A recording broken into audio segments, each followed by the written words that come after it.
एक भजन के साथ आत्मा प्रवचन प्राप्त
पहले जानो, फिर दया करो, आचरण करो।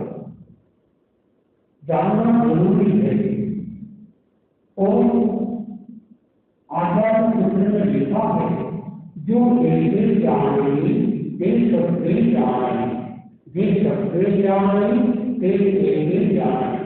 जो एक को आत्मा को जान लेता है, वो सबको सारे संसार को जान लेता है। एक को जानने के लिए सबको जानो, और सबको जानने के लिए एक को जानो। ऐसी बड़ी बात इस आचार्य सूत्र में कही गई। जानना जरूरी है, सभी जानते हैं, लेकिन हम दूसरों को ज्यादा जानते हैं, अपने को कम जानते हैं। हर इंसान दूसरों की जानने की कोशिश भी करता है, और सहज हमारी आंखें जो है वो दूसरों को देखती है, अपने को नहीं देखती है। क्या सुंदर सिस्टम है। हमारी आंखें कितनी है? आंखें दो है। काम कितना? एक देखना। काम कितने? दो। काम कितना? एक सुनना। नाक के रुझान कितने? दो। काम एक सुनना। और जीभ कितने? जीभ काम कितने? एक में अनेक काम है। मुख्य जीभ के दो काम है, खाना और बोलना। या तो ये खा के बिगाड़ेगी या बोल के बिगाड़ेगी। खा के बिगाड़ेगी तो पेट खराब करेगी, हॉस्पिटल खराब कर देगी, और बोल के बिगाड़ेगी तो महाभारत देगा। जीभ के ऊपर बाहर 32 दांत है। जीभ एक है, एक बात। जीभ ने दांत से कहा, मैं तुमको धन्यवाद देती हूँ, तुम्हारे नाक में सुंदर नजर आते। दांत है तो आगे लड़का सुंदर है, जैसे लड़का बुरा हो गया, तो मैं तुमको धन्यवाद देती हूँ। जीभ ने दांत से कहा। दांत ने कहा, रहने को बहन, मैं तुम्हारे कारण जिंदा हूँ, मैं तुमको धन्यवाद देता हूँ। क्यों? अगर तुम किसी को 2-4 शब्द गलत बोल दोगी, कोई मेरे साथ तोड़ देगा। जीभ ऐसी होती है जो जन्म के साथ में आती है और मरने के बाद भी रहती है। दांत ऐसे हैं, जन्म के बाद आते हैं और मरने के पहले ट्राई कहता हूँ, वो चले जाते हैं। जीभ में देखिए एक भी हड्डी नहीं है। हमारी जीभ शरीर में लगभग विज्ञान के अनुसार 206 हड्डियां हैं लगभग। उसमें जो जीभ है वो जीभ में एक भी हड्डी नहीं है। लेकिन जब ये आउट ऑफ कंट्रोल होती है तो बड़े बड़े लोगों की हड्डियां तोड़वा देती। तो कहा गया कि जीभ अपने पास में है। जीभ तो बहुत लोगों के पास है। जीभ वाले बहुत है, बोल सके वो जीभ कहाँ। आंख वाले बहुत है, देख सके वो आंख कहाँ। कान वाले बहुत है, सुन सके वो कान कहाँ। हाथ वाले बहुत है, दे सके वो हाथ कहाँ। पैर वाले बहुत है, चल सके वो पैर कहाँ। कभी कभी कुछ बातें जो सामान्य व्यक्ति है वो गहरी बात कह देता है, और बड़े बड़े लोग वो गहरी बात नहीं कह सकते। एक बार की बात, राजा ने परीक्षा करनी चाहिए कि इतने विद्वान लोग हैं, जोड़िए तरह तरह के, तो हीरे लेकर आए। राजा ने टेबल पर 2 हीरे रखे, एक हीरा असली और एक हीरा नकली। अब पूछा गया लोगों से, बताओ कि ये हीरा असली कौन सा है, नकली कौन सा है। कभी कभी ऐसा होता है जो चीज नकली होती है वो असली से भी अच्छी नजर आती कभी कभी। तो बहुत लोगों ने कोशिश की, नहीं बता पाए। एक आदमी जिसकी आंखें नहीं थी, पीछे पीछे बैठा था, उसने सुना कि समस्या आई राजा के सामने कि कोई बता नहीं पा रहे हैं कि असली हीरा कौन सा है, नकली हीरा कौन सा है। वो आया, आंख तो थी नहीं, दोनों हीरे को हाथ में रखा और उसने राजा को बोला कि राजन, ये हाथ का हीरा नकली है और ये हाथ का हीरा असली है। कैसे? फेंक दिया, फेंका, देखा वास्तव में टूट गया, और जो दूसरा हीरा फेंका वो टूटा नहीं। तो लोगों ने पूछा, कैसे बताया तुमने? आप बता सकते हैं? हाथ में लेकर उसने, जबकि आंखें नहीं थी, और उसने बता दिया ये हीरा नकली है और ये हीरा असली है। क्या किया होगा? ठंडा गरम, सही बताया। जो हीरा ठंडा असली होगा वो गरम नहीं होगा, जो हीरा नकली होगा यानी कांच का होगा वो गरम होगा। क्या दूध में नींबू डालने से दूध फटता है? बोलो, मेरी शब्द पे ध्यान देना। मैंने क्या बोला? क्या दूध में डालने से दूध में नींबू डालने से दूध फटता है? पहली बात तो नींबू से दूध फटता नहीं, नींबू के रस डालने से फटता। लेकिन कौन सा दूध फटता है? जो दूध गर्म है वो फटेगा, जो दूध ठंडा है वो नहीं। इससे क्या प्रेरणा लेना है कि हमको गर्म नहीं होना, हमको ठंडा रहना। परिवार में कोई गर्म भी हो सकता है, कभी कभी लड़का भी गर्म हो जाता है, कभी पिताजी गर्म हो सकते हैं। तो सूत्र ये है, बाप गर्म बेटा नरम तो घर में रहे शर्म, और इससे उल्टा बाप गर्म बेटा नरम तो घर में रहे धर्म, और बाप भी गर्म बेटा भी गर्म तो फूटे दोनों के गर्म। इसी बात आप सब बोल दिए, साधा अनुभव होगा। और दोनों नरम तो मिट जाए धर्म। एक बने आग दूसरा बने पानी। परिवार में ले लीजिए आप कि मानो पत्नी गर्म हो गई, पति को शांत रहना चाहिए। पति भी गर्म हो सकता है तो पत्नी को, एक गर्म एक नरम चलेगा, लेकिन दोनों गर्म हो जाए तो। आपने कभी ट्रैवलिंग की, हमने भी की है, रात को गाड़ी चला रहे हैं, अपनी कार के आगे लाइट चल रही है बहुत तेज, सामने वाले की लाइट तेज चल रही है। अगर एक जना लाइट बंद कर दे तो एक जना डिम कर दे, एक जने की फुल रहे, डिम फुल, और अगर दोनों की गर्म हो तो एक्सीडेंट हो जाएगा। इसी तरह से जिंदगी के सफर में हमारे में जो भी समस्या आती है तो एक बने आग दूसरा बने पानी। आचार्य महावीर जी फरमाते थे कि रसोई घर लड़ाई का अड्डा है। जितनी भी समस्या खड़ी होती है रसोई घर से शुरू होती है। आप रसोई घर में गए और चाय पीने की कोशिश की, मानो चाय में चीनी कम तो गुस्सा, चीनी ज़्यादा तो गुस्सा, नमक किसी में भोजन में नमक कम ज़्यादा तो गुस्सा, क्षमता नहीं रह पाती। तो रसोई घर से शुरू होना चाहिए अहिंसा का पहला प्रेम। जब आप घर से रवाना हो तभी शुरू हो जाए। जैसे सुबह उठते हो कई लोग ये कहते भाई हमको गुस्सा बहुत आता है, तो गुस्से को शांत कैसे रखें? तो एक सरल उपाय बताया, सुबह उठकर आप मन में संकल्प कर लो कि आज मुझे जो भी कोई मिलेगा, कोई भी घर के लोग दूसरे लोग वो सब गुस्सा दिलाएंगे, लेकिन मुझे आज गुस्सा नहीं करना है, कल कर देंगे, कल कभी आता नहीं। हम क्या करते हैं, जो काम अच्छा है वो तो कल पे डाल देते हैं, और जो काम अच्छा नहीं वो तुरंत करने की कोशिश करते हैं। तो कहा गया कि अपने आवेग उत्तेजना इनको शांत रखना। जितना ये शांत रहेगा मोहनी कर्म के बंधन से बच जाओगे। ज्ञान की चर्चा चल रही है, कल आपको बताया था ज्ञान के कितने प्रकार, 5 प्रकार।